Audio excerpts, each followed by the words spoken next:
Queridos irmãos e irmãs, eis aí, portanto, a lógica de Deus e a lógica dos homens. Deus tem um critério que vai para além, como diz a primeira leitura: os meus pensamentos não são como os vossos pensamentos. Os meus caminhos estão acima dos vossos caminhos, como o céu da terra está acima da terra. A lógica de Deus não é a lógica humana. É por isso que quando escuta-se alguém a dizer: fulano vai se salvar, fulano vai se perder. Bom, essa é a sua lógica, né? Jesus tinha dito no Evangelho de Mateus 7:21 que nem todos aqueles que me dizem Senhor, Senhor vai entrar no céu. Então não adianta o critério de julgar que você é mais cristão do que o outro e por isso você vai para o céu. Quem sabe? Faça a sua parte. Procure viver bem e com intensidade, como diz a primeira leitura: buscai o Senhor enquanto Ele se deixa ser achado. Fazei, invocai-o enquanto Ele está perto. Deus é acessível. E como Deus é acessível, Padre? Se eu não o vejo, Deus é acessível no Filho. A gente se relaciona com Deus através do seu Filho Jesus. Deixando de lado a mesquinharia, as maquinações maquiavélicas, as injustiças, voltando-se para Deus, que é generoso no perdão. Deus é muito bom para conosco. Diz o salmo de hoje, o salmo 144, Deus é muito bom para conosco, né? A sua misericórdia abarca toda a criatura. Deus é bom, é generoso, é compassivo. Não nos julga como exigem nossas faltas, nem nos pune em proporção os nossos pecados, diz o Salmo 129. Querida comunidade de fé, é aqui que nós encontramos a ponte para o Evangelho de hoje, o Evangelho de Mateus, segundo Mateus 20, porque o próprio experimentou essa graça divina. O próprio sentiu-se convocado para trabalhar na vinha do Senhor.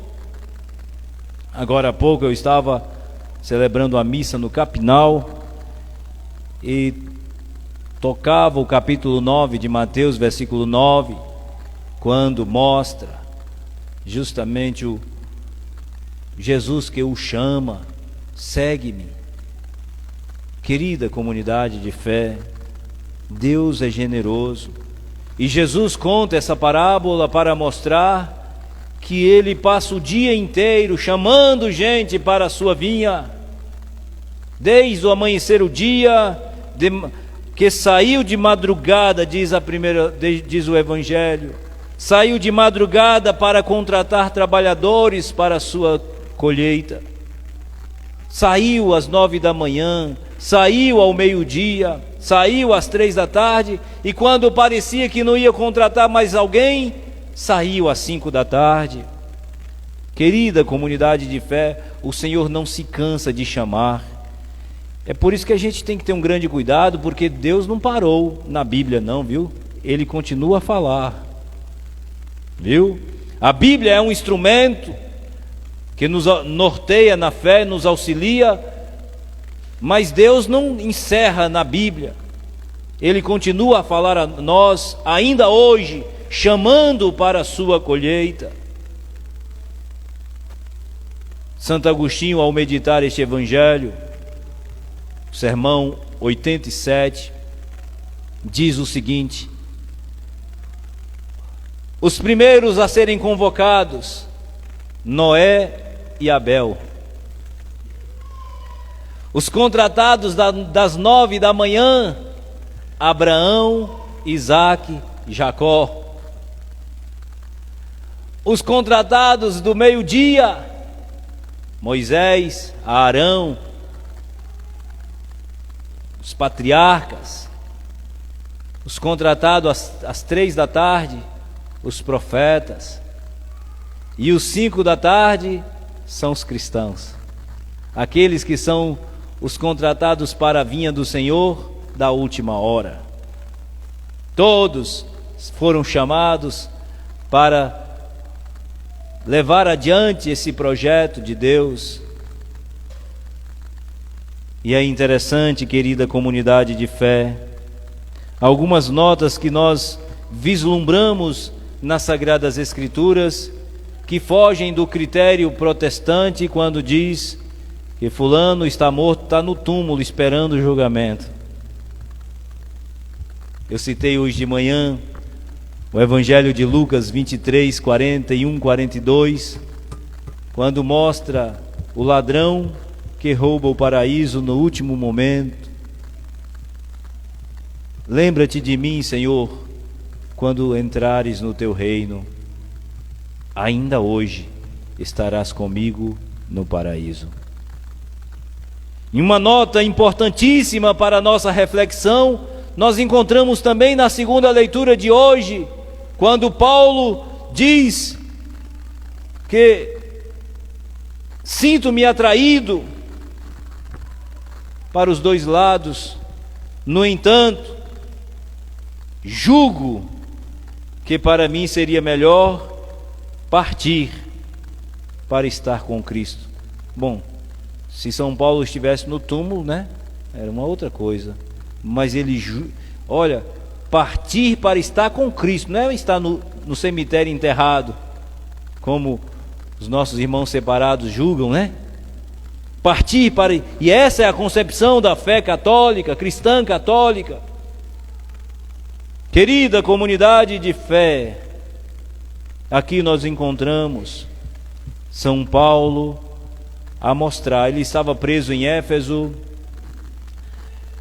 e manda essa notícia para a comunidade de Filipe, para dizer que para ele tanto faz viver ou morrer. Para ele o viver é Cristo e o morrer é lucro. Então veja a concepção de quem vive na intensidade do amor a nosso Senhor. Não está preocupado se vai morrer hoje ou amanhã, tanto faz, porque quem vive na intensidade do amor não fica preocupado com o fim dos tempos.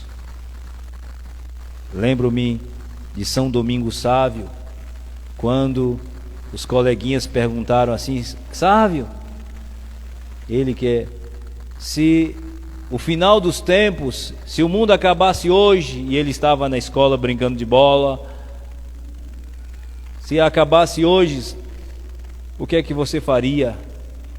Perguntaram aos demais. Eu iria correndo para pedir desculpas à minha mãe.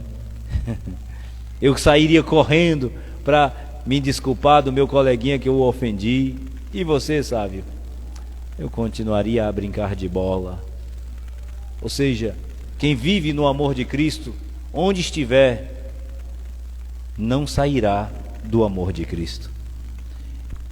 E é aqui, querida comunidade, hoje eu e você também somos convocados para trabalhar na vinha, na seara do Senhor.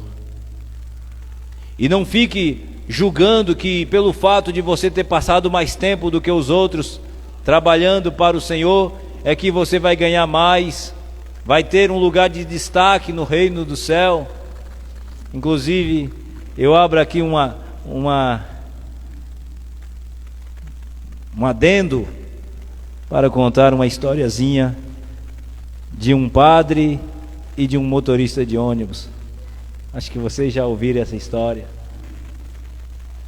Diz que o padre celebrava missa, parecia aquele padre lá de Bom Jesus, da Lagoa das Flores. Celebra a missa, todo mundo cochilando, né?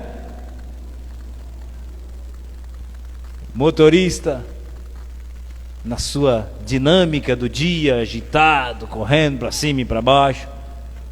Os dois morreram, chegaram na porta do céu. Primeiro chegou o padre, e aí começou a conversar com São Pedro. Daqui a pouco chegou um motorista atrás, que tinha batido o ônibus, né? Com tanta velocidade, não esperava outra coisa. E aí daqui a pouco São Pedro afasta assim, afasta aqui, chamando o motorista para entrar, porque ele tinha predileção no reino do céu. E o padre ficou assim, atônito, porque celebrou muitas missas, confessou muita gente, correu para cima e para baixo, né, tentando dar conta dos trabalhos da paróquia. E no entanto, aquele motorista de ônibus entra na frente.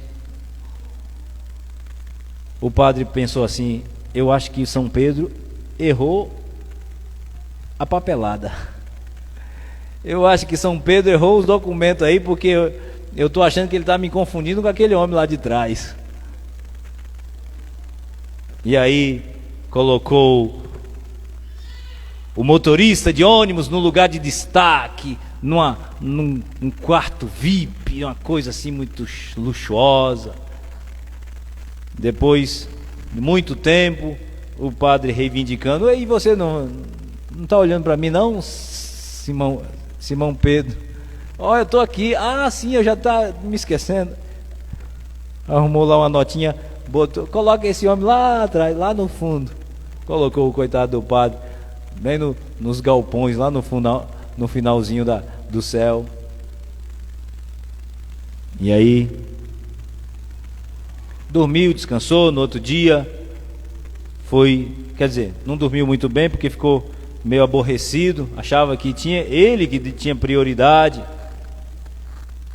No outro dia foi procurar Simão Pedro, falou: não estou entendendo, eu sou padre fulano de tal, assim, atuei na paróquia não sei quantos anos, gastei minha vida pelo reino de Deus, eu não entendi por que o senhor... Ele falou: pois não. E aí no final da conversa, São Pedro falou assim: olha, moço, é o seguinte, enquanto você rezava a missa, o povo dormia, enquanto o homem dirigia, o povo rezava. Pronto. Parece que o motorista fazia o povo mais rezar do que o padre. E aqui talvez é uma preocupação também para nós sacerdotes, levar o povo à experiência da fé.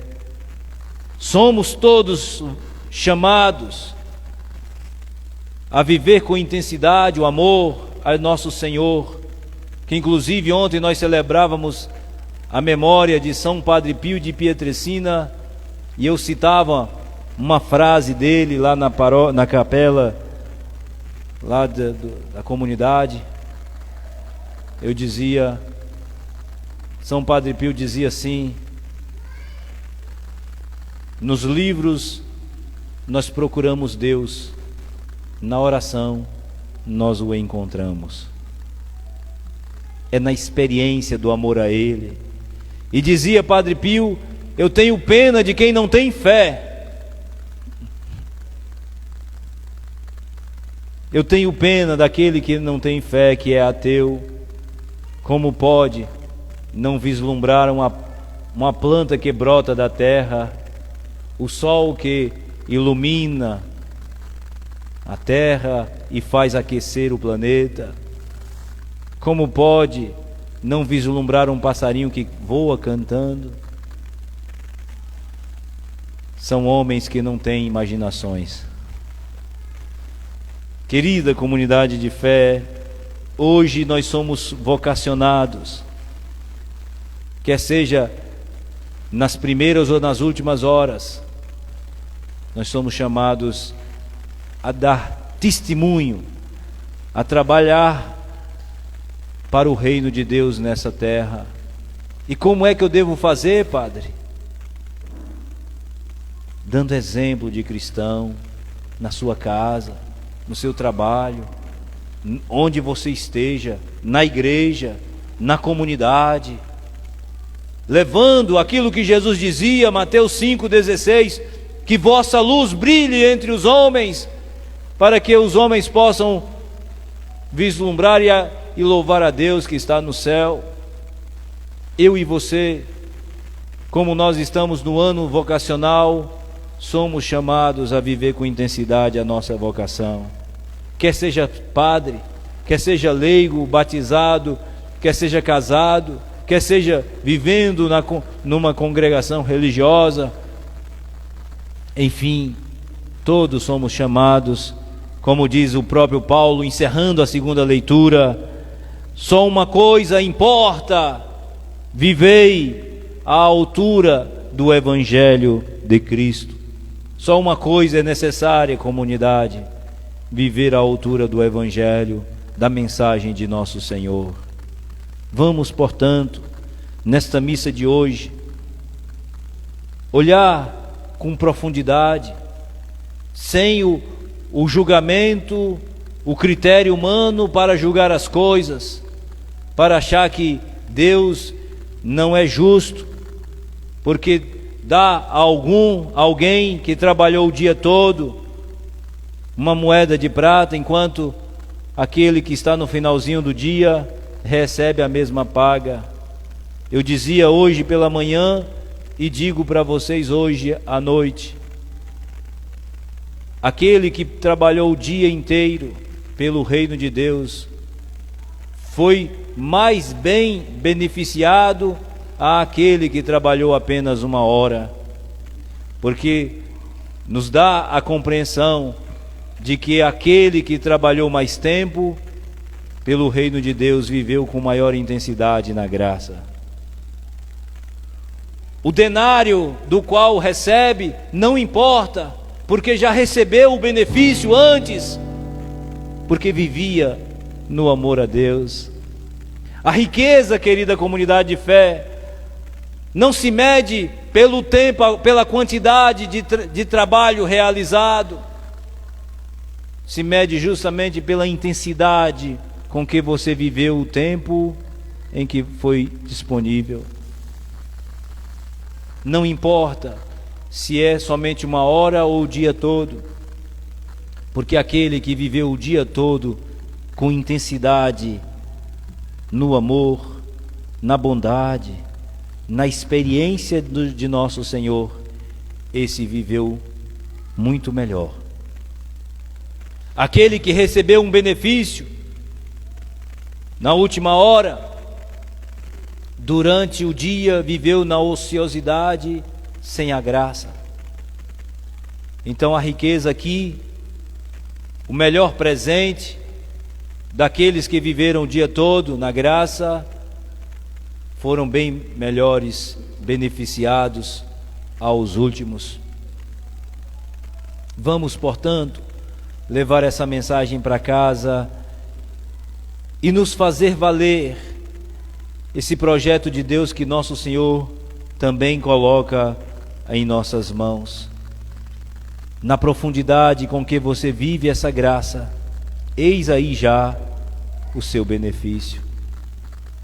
Vivamos neste amor, sem medo, sem preocupação, sem também se preocupar com o resultado final, porque quando nós fazemos algo por amor, a gente faz de verdade as coisas. Aqueles que fazem algo pensando em se salvar, eu não sei se amam nosso Senhor de verdade, porque a dinâmica aqui, seu diácono, queridas irmãs, querida comunidade de fé, a dinâmica aqui é viver na intensidade, na intimidade do amor a nosso Senhor. E tudo que nós fizermos a partir daí, nós faremos de modo sereno, de modo tranquilo e sobretudo bem feito. Aqueles que fazem preocupados, eita, eu vou fazer isso para ganhar o reino do céu, esses não experimentam o amor de Deus. Eu vou rezar porque me disseram, se eu não rezar eu não me salvo. Esses rezam com medo. Nunca esqueçam, queridos, que a dinâmica aqui, aquilo que Jesus dizia no Evangelho de João 15, já não vos chamo servos, mas vos chamo amigos, porque vos dei a conhecer tudo aquilo que o Pai me deu. O que nosso Senhor quer é criar conosco um laço de amizade tão estreito e tão forte que nada poderá romper, e que nesse relacionamento amoroso com nosso Senhor, tudo que vier pode ter certeza que será consequência disso. Eu vou à missa não por obrigação, que inclusive o catecismo da Igreja Católica diz que é obrigado participar da missa. Para aqueles que amam nosso Senhor, não vão por obrigação, vão por saudade de nosso Senhor. Aqueles que amam com intensidade, fazem uma caridade não para serem quistos, vistos, levantar o seu status quo, mas aqueles que fazem caridade por serem cristãos, esses o fazem como extensividade da intimidade do amor a nosso Senhor. Eis aí, portanto, a perspectiva e a nossa reflexão semanal. Busquemos viver na intensidade, lutemos, porque o que mais nos importa é viver à altura do Evangelho de nosso Senhor. Os pensamentos de Deus não são os nossos pensamentos. Vivamos, portanto, nessa intensidade do amor a Ele. Se assim o fizermos, pode ter certeza que ainda que o outro receba a mesma paga do que você não vai ficar preocupado, porque você quer que o outro também experimente o mesmo amor com que você experimentou. Que o bom Jesus, nosso patrono, olhe por nossa comunidade de fé, intensifique no coração dos cristãos aqui dessa paróquia a intimidade com o bom Jesus, porque Ele é bom. O Evangelho de hoje, você está com inveja porque eu sou bom, porque eu estou sendo bom. Ele é bom, mas só entenderemos essa bondade de Deus se mergulharmos nesse mistério insondável, infundo, incomensurável, inaudito, neste amor com que nosso Senhor apresenta a todos nós. Assim seja.